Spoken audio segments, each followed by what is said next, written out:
Oh, hello everyone. What a whirlwind week. I can't even believe all the craziness that has happened since we last spoke. So in case anyone has completely forgotten me doing a nice ugly cry in last week's episode of Dani Dishes, you can check it out on the YouTube page.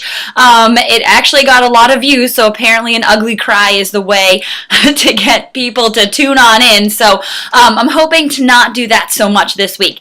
But last week it was a great experience. I finished the Boston Marathon, very, very excited.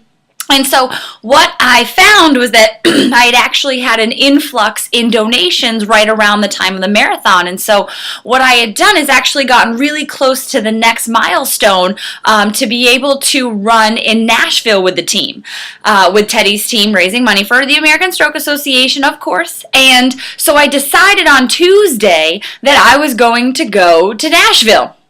And after everything that happened on Monday, we had decided that it was going to be the half marathon instead of the full marathon. Originally, I wanted to do the full, but, listen to the body. So on Wednesday, we booked the flights, everything. Thursday, headed on down to Nashville. There ended up being 11 of us running. 8 did the half, 3 did the full. And you know what ended up happening on Friday when I went to register for the run? I registered for the full.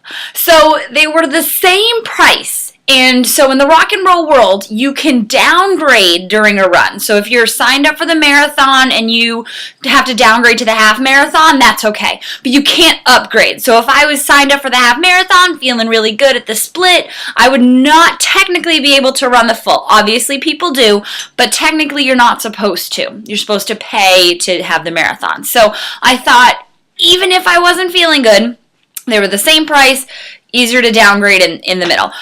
I didn't want to tell anyone because I felt like I was putting extra pressure on myself if I showed everyone that I had the marathon bib and if I ended up breaking down to the half. So I kept it under wraps. Obviously, my teammates that were there knew, and I think that was about it. I didn't really tell anyone else that I was going to run the full until I revealed those lovely pictures at mile 18.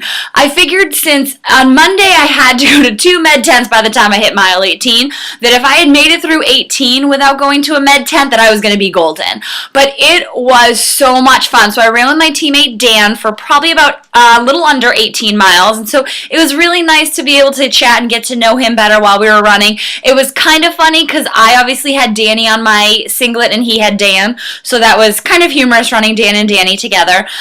We actually ran into Bill Belichick, yes, the one and only coach of the Patriots while we were out running. He was running the half marathon. He's from Tennessee, so it was cool to see him out there. He was not wearing his normal New England Patriots hoodie because it was really hot out. So we had talked about how if, we weren't feeling well, we could downgrade to the half. So you had until a little after mile 9. That was when the kind of split happened. So, I was feeling okay. I felt like a blister happening at mile 2, but other than that, technically my legs felt okay. It was a reminder that we had run a full marathon on Monday when we got to mile 7. And I was like, oh, quads are starting to remember that we did this already. But it was a really fun experience. It was hot, but compared to Monday, it was a dry heat. It wasn't as humid as it was in Boston. So I think that kind of saved us. So Dan and I ended up splitting. I really wanted to stay ahead of any breathing problems. And I felt that I was getting a little short of breath right before a hill. And so I told Dan, go do your race. Obviously, I don't want to impact anyone else's race, and just kind of made it my own. And so that's when I really started posting pictures. If you follow me on Instagram or Facebook, you saw that the pictures started increasing when I wasn't chatting with Dan anymore. So it started to feel the warmth. There was a lot of inclines, not so much like Heartbreak Hill, but there was a steady mile incline at mile 24. Thank you, Tennessee, Nashville, for that. But it was really cool. I talked to a lot of people on the course.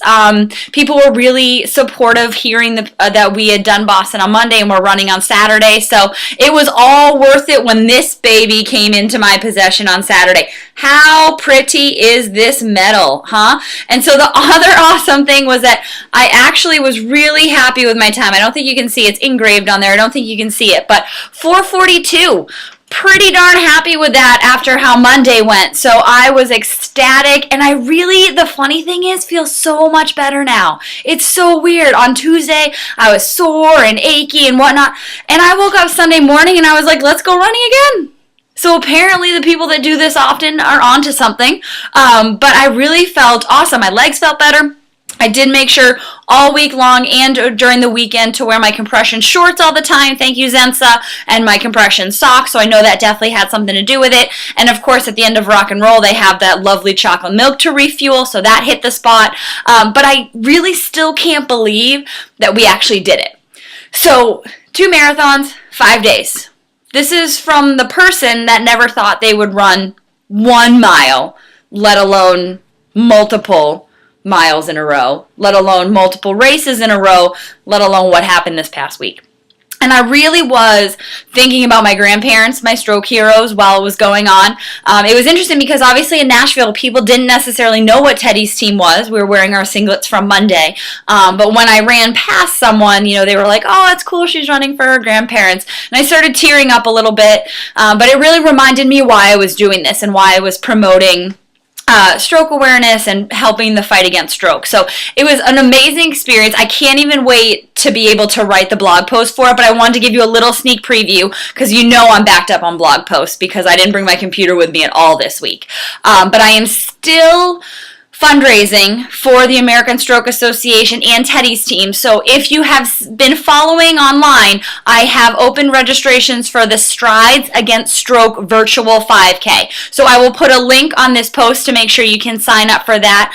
Registration is open through May 18th because May is National Stroke Awareness Month. So I want to make sure we make that happen, okay? So I just want to thank everyone for the amazing support. I loved the reactions when you guys realized that I had done the full on Saturday because I was reading Facebook while I was running/walking up the hills, and it was really the little extra boost that I needed. So it was awesome because I was feeling so excited about it, and so it's nice to hear that you guys are too, because I feel like such a dork celebrating everything, but you have to, right? We only live once. This is way out of our comfort zone, so we have to do it, right? If we're not happy for ourselves, why are we even going to do it? Right? I mean, we need to celebrate. So I'm going to go put my medal on, or actually put it on the medal holder behind me, obviously. But I just wanted to thank you guys so much. And I am off to sign up for the Marathon Maniacs now because 2 and 5 days definitely registers me for that. All right, I'll see you next week.